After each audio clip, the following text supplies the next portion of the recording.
आज हम बात करेंगे क्वेश्चन नंबर 10 के पार्ट 3 की। वो कह रहा है इसका आई पार्ट है, वो कह रहा है कि नंबर ऑफ पोटाशियम आयन्स निकालो, क्लोराइड आयन्स निकालो, क्लोरीन एटम्स निकालो एंड ऑक्सीजन एटम्स निकालो। आपने इसी वीडियो के डाटा पर क्लिक करना है। इस वीडियो की डिस्क्रिप्शन में जाने के बाद इसी वीडियो के पार्ट 1, पार्ट 2 और पार्ट 3 तीनों पार्ट्स देख लेने हैं। क्वेश्चन नंबर 10 का आई पार्ट है। हमने पिछली वीडियो में यानी कि पार्ट 2 हमने मोल्स ऑफ KClO3 निकाल लिए थे 0.816 मोल, ठीक है ना, ये निकाल लिए थे। अब हम इसके नंबर निकालने जा रहे हैं। हमें पता है कि 1 मोल ऑफ KClO3 में पोटाशियम कितने हैं? 1 मोल पोटाशियम है।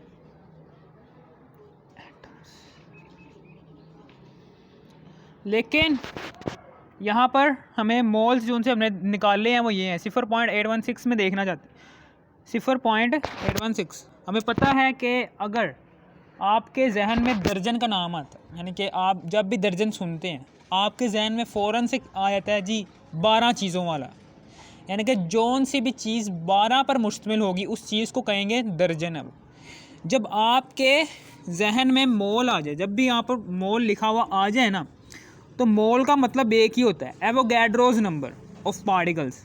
यानी कि एवोगैड्रोज, एक मोल में हमेशा याद रखना एवोगैड्रोज नंबर ऑफ पार्टिकल्स होते हैं Na, और Na में कितने होते हैं? 6.02 मल्टीप्लाई बाय 10 की पावर्स 23 इतने होते हैं। हमने यहाँ पर लिख देना 6.02 मल्टीप्लाई बाय 10 की पावर्स 23 पोटाशियम आयन्स होंगे, पोटाशियम आयन्स होंगे, ठीक है ना, इतने आयन्स होंगे। और जब इतने नंबर ऑफ मोल्स हों, यानी कि मोल्स की तादाद अगर इतनी हो तो फिर हम दोनों तरफ मल्टीप्लाई कर देंगे। 0.816 मोल ऑफ KClO3 इधर भी मल्टीप्लाई कर देंगे और इधर भी 0.816 मल्टीप्लाई बाय 6.02 मल्टीप्लाई बाय 10 की पावर्स 23, ठीक है। अब 4.9 इधर आ गया, 4.9 1 2 3 इसको मल्टीप्लाई कर देंगे 10 की पावर्स 23, यानी कि इतने पोटाशियम आयन्स होंगे। हमने पीछे पोटाशियम क्लोराइड के मोल्स निकाले थे। उन मोल्स में हमने पोटाशियम के आयन्स देखने हैं, क्लोराइड के आयन्स देखने हैं, क्लोरीन एटम्स देखने हैं और ऑक्सीजन के एटम्स देखने हैं। फिर आगे हम बात करते हैं इसकी कि 1 मोल ऑफ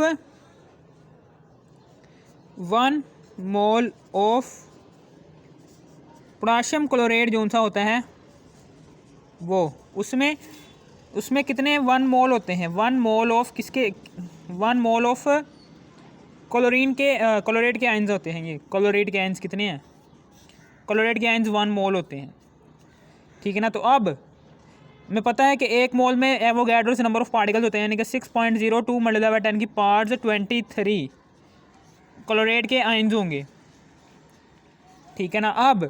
अब हमने इतने नंबर ऑफ मोल्स निकाले थे। अब हम इतने नंबर ऑफ मोल्स में पोटाशियम क्लोराइड के इतने नंबर ऑफ मोल्स में हम क्लोराइड के आयन्स देखना चाहते हैं, तो हम क्या करेंगे? दोनों तरफ 0.816 को मल्टीप्लाई कर देंगे। Mole of KClO3 is equal to इधर भी 0.816 मल्टीप्लाई बाय 6.02 मल्टीप्लाई बाय 10 की पावर्स 23।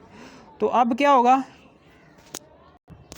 इतने number of ions 4.9123 multiply by 10 की पावर्स 23 क्लोराइड के आयन्स होंगे। क्लोराइड के आयन्स भी निकाल लिए। अब हम निकालते हैं 1 मोल। अब हम आगे बात कर रहे हैं 1 mole of potassium chloride is equal to हमें पता है कि 1 मोल पोटाशियम क्लोराइड में क्लोरीन एटम्स कितने हैं? 1 मोल है। 1 मोल क्लोरीन के एटम्स हैं, तो अब हम इतने मोल्स में चेक करना चाहते हैं। 1 मोल का मतलब क्या है कि 6.02 मल्टीप्लाई बाय 10 की पावर्स 23 क्लोरीन के एटम्स हैं। अब हम क्या करना चाहते हैं, अब हम इतने मोल्स में पोटाशियम क्लोराइड के इतने मोल्स में क्लोरीन के एटम्स कितने होंगे, ठीक है ना, जो उनसे हमने पीछे मोल्स निकाले हुए हैं। मोल्स ऑफ क्लोराइड हमने क्वेश्चन नंबर 10 के पार्ट 2 में निकाले हुए हैं, पार्ट 1, पार्ट 2 और पार्ट 3, तीनों पार्ट्स आपने देखने तब, ताकि ये भी पार्ट आपको समझ आ सके। अब हम क्या करेंगे, 0.816 को दोनों तरफ मल्टीप्लाई कर देंगे। 0.816 mole of potassium chlorate is equal to, इधर भी ऐसे ही 0.816 मल्टीप्लाई बाय 6.02 मल्टीप्लाई बाय 10 की पावर्स 23। अब हम क्या करेंगे, अब ये देखें, ये दोबारा से 6, हमारा जवाब जो सा आएगा वो ये आएगा।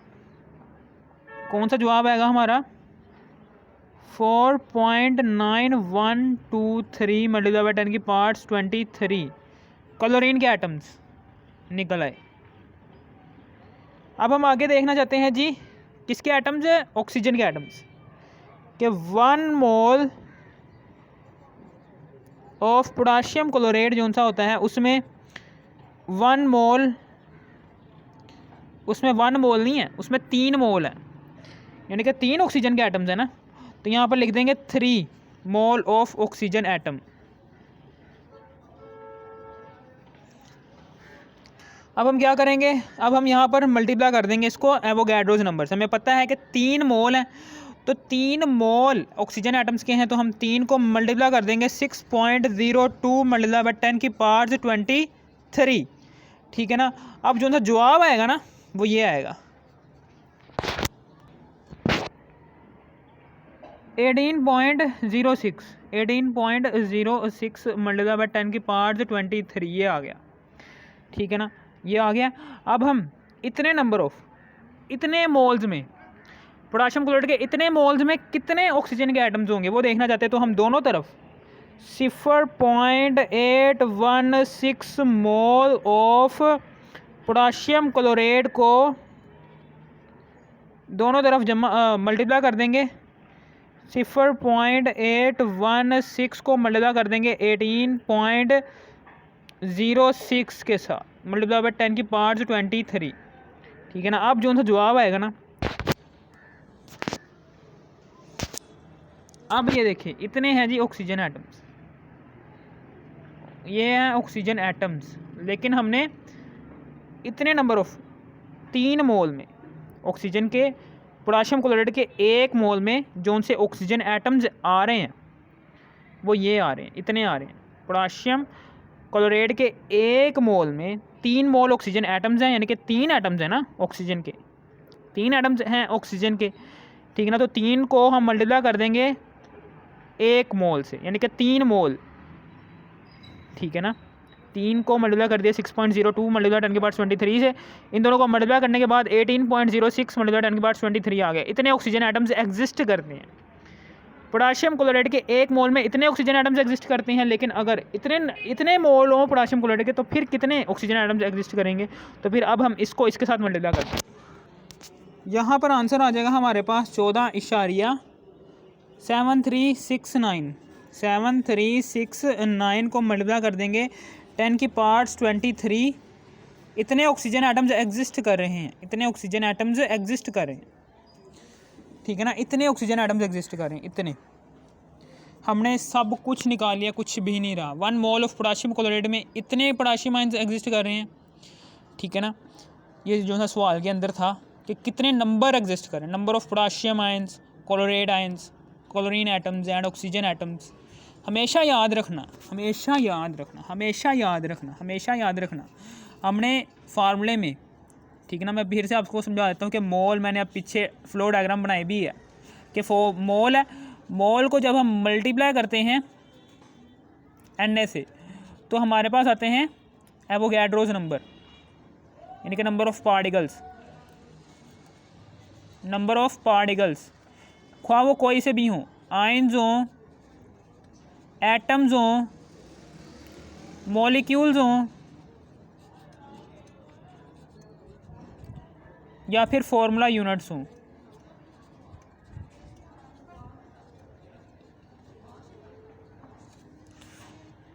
Number of particles, number of particles जो उनसे होते हैं ये नंबर ऑफ़ पार्टिकल्स जो उनसे हैं, इसको जब हम डिवाइड कर देंगे Na से, तो हमारे पास फिर से नंबर ऑफ़ मोल्स आ जाएंगे। इसी तरीके से मोल है, इसको हम मल्टीप्लाई कर देते हैं जब मोलर मैस से, तो हमारे पास फिर दोबारा से क्या आ जाता है, हमारे पास नंबर ऑफ़ पार्टिकल्स आ जाते हैं। नंबर ऑफ़ पार्टिकल्स कह रहा हूँ, मैस आ जाता है, mass of the substance. Mass of substance जब हम मैस ओवर मैस को डिवाइड कर देंगे मोलर मैस से, फिर दोबारा से हमारे पास मोल आ जाएंगे। ये फ्लो डायग्राम है।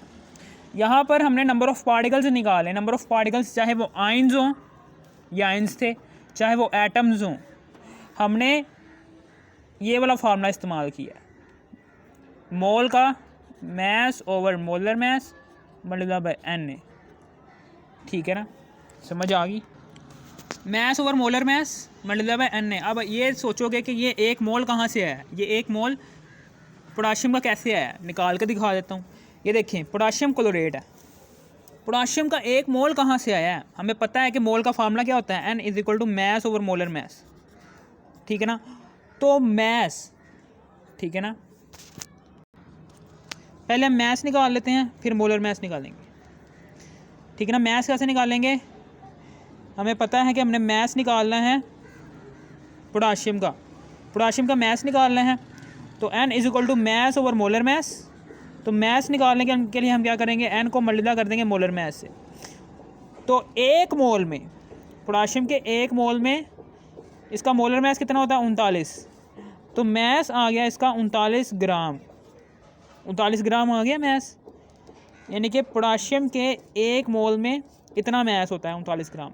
अब हम नंबर ऑफ़ मोल्स कैसे निकालेंगे, इस मैस को हम ऊपर पुट कर देंगे 39 पे, 39 ग्राम आ गया, 39 पे पुट कर दिया, और इसका मोलर मैस पोटाशियम का होता है 39 ही, 39 से कैंसिल हो गया, तो N = 1 मोल। इसका यूनिट होता है ग्राम पर मोल, इसका यूनिट होता है ग्राम से कैंसिल हो गया, पर मोल जो है मोल की पावर -1 में है, ये ऊपर जाएगा तो +1 हो जाएगी, यानी कि 1 मोल, 1 मोल आ गया। पोटाशियम का हमने 1 मोल इस तरह से निकाल लिया। फिर इसी तरीके से अगर क्लोरीन एटम का निकालना है मोल, तो सबसे पहले हम क्लोरीन का मैस निकाल लेंगे, कि हमें पता है क्लोरीन का मैस कितना होता है, N = mass over molar mass. क्लोरीन का मैस निकालेंगे तो N को मल्टीप्लाई कर देंगे मोलर मैस से। N हमारे पास क्या है, हम 1 मोल में चेक करना चाहते हैं पोटाशियम क्लोरीन के कितने एटम्स हैं, तो हमें पता है कि 35.5 ग्राम। ठीक है ना, ये 1 मोल होता है, ये ग्राम पर मोल इसका यूनिट होता है। ठीक है ना, ये मोल की पावर प्लस में है, मोल की पावर माइनस में, एक दूसरे को कैंसिल कर देंगे, तो यहाँ पर मैस आ गया हमारे पास 35.5 ग्राम। अब हम क्या निकालेंगे, अब हम मोलर मैस, अब हम मोल निकालेंगे क्लोरीन के। क्लोरीन का एक एटम है ना, तो क्लोरीन के एक एटम के मोल निकालने जा रहे हैं, तो N = mass over molar mass. तो हमारे पास मैस है जी 35.5 ग्राम, और मोलर मैस इसका होता भी 35.5 है, ये दोनों कैंसिल हो जाएंगे, हमारे पास 1 मोल आ गया पोटाशियम का भी, वो हमने लिख दिया यहाँ पर, पोटाशियम का नहीं क्लोरीन का, 1 मोल क्लोरीन, ये देखें 1 मोल क्लोरीन एटम लिख दिया, 1 मोल क्लोरीन एटम। अब क्लोरेट का निकालना चाहते हैं, तो क्लोरेट का भी ऐसे ही निकालेंगे। क्लोरेट का कैसे निकालेंगे, क्लोरेट का भी हम ऐसे ही निकालेंगे। ये देखें क्लोरेट है, इसके मोल निकालना चाहते हैं, सबसे पहले हम इसका मैस फाइंड आउट कर लेंगे। सबसे पहले तो हम क्लोरेट का मोलर मैस निकाल लेंगे। मोलर मैस 35.5 जमा 3 ऑक्सीजन का 16 होता है। अब उसके बाद 83.5 ग्राम पर मोल आ गया, ये आ गया जी इसका। अब हम क्लोरेट का मैस निकालना चाहते हैं, मैस निकालना चाहते हैं, हमें पता है कि मोल को मल्टीप्लाई कर देंगे मोलर मैस से, तो ये मैस आ जाएगा। हम 1 मोल में चेक करना चाहते हैं, तो 1 मोल जो सा होगा वो लिखेंगे, 1 मोल में क्लोरेट का मैस कितना होगा, तो 1 मोल ये आ गया। मोलर मैस इसका क्या है, 83.5 ग्राम पर मोल, तो मैस इसका आ गया हमारे पास 83.5 ग्राम। अब हम N = mass over molar mass, ये वाला फार्मूला लगाएंगे, ये वाला फार्मूला। अब हम मोल फाइंड करना चाहते हैं, तो हम ये वाला फार्मूला लगाएंगे, मोल वाला। मैस हमने निकाले 83.5 और इसका मोलर मैस भी क्लोराइड का इतना ही होता है 83.5। दोनों कैंसिल हो गए तो 1 मोल आ गया किसका, क्लोराइड का। वही हमने लिख दिया कि 1 मोल पोटाशियम क्लोराइड में 1 मोल क्लोराइड के आयंस होते हैं, ठीक है ना। इसी तरीके से हमने यहाँ पर 3 मोल क्यों लिखे हैं ऑक्सीजन के, ये भी हम निकाल लेते हैं, कोई टेंशन वाली बात नहीं। सबसे पहले हम मैस कैलकुलेट करेंगे। सबसे पहले हम क्या कैलकुलेट कर लेंगे, मैस, ठीक है ना। मैस कैलकुलेट कर लेंगे। मैस हम कैसे निकालेंगे, मैस हम कैसे निकालेंगे, मैस कैसे निकालेंगे कि पोटाशियम है, पोटाशियम क्लोरेट का मैस फाइंड आउट करना चाहते हैं, पोटाशियम क्लोराइड का मैस फाइंड आउट करना चाहते हैं।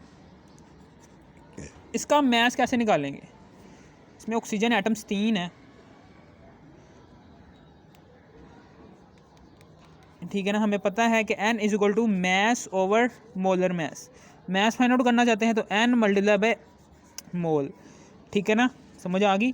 अब हमें पता है कि 3 मोल में पोटाशियम के कितने एटम्स हैं, 3 एटम्स हैं, ठीक है ना। मोल हमें पता है कि 3 है, ×m। हमेशा याद रखना कि मोल किसी भी एटम के उतने ही होंगे कि जितना कि वो कंपाउंड के अंदर मौजूद है। क्लोरीन अगर 1 मौजूद है तो इसका भी मोल 1 ही होगा। पोटाशियम अगर 1 मौजूद है पूरे कंपाउंड में तो इसके भी मोल 1 पोटाशियम ही होगा, 1 मोल पोटाशियम ही होगा। अगर पूरे कंपाउंड में ऑक्सीजन 3 मौजूद है तो इसका मतलब क्या है कि 3 मोल ऑफ ऑक्सीजन एटम्स, ठीक है ना। किसी भी सब्सटेंस के मोल, किसी भी एटम्स आयंस एटम्स आयंस के मोल्स उस कंपाउंड के अंदर मौजूद उसकी तादाद पर मुबनी होते हैं, उसकी तादाद पर इन्हिसार करते हैं, ठीक है ना। अब हमें पता है कि मोलर मैस इसका क्या होता है, 16 होता है। मैस = 48, यहाँ पर आ गया 48 ग्राम आ गया, ठीक है ना। अब हम मोलर मैस निकालना चाहते हैं, मोलर मैस। अब हम मोल निकालना चाहते हैं कि N = mass over molar mass. Mass क्या है इसका, मैस हमने निकाल लिया 48, जबकि इसका मोलर मैस, ऑक्सीजन का मोलर मैस होता है 16, तो 16 × 48 तो N = 3 मोल। इस तरह से आप मैथमेटिकली भी निकाल सकते हैं कि 3 mole of oxygen atoms exist कर रहे हैं पोटाशियम क्लोराइड में, ठीक है ना। समझ आ गई आपको। इस तरह से आप मैथमेटिकली कैलकुलेशन भी कर सकते हैं। अगर आपको इस वीडियो की समझ आ गई तो इस वीडियो को कर दो लाइक और सब्सक्राइब। अगर आपने इसी वीडियो के बाकी 2 पार्ट्स देखने हैं तो आपने इसी वीडियो के टाइटल पर क्लिक करना है। इस वीडियो के डिस्क्रिप्शन में जाने के बाद इस वीडियो का पार्ट 1 भी देख लेना, पार्ट 2 भी देख लेना और पार्ट 3 भी मौजूद ही होगा नीचे, ठीक है ना। समझ आ गई आपको।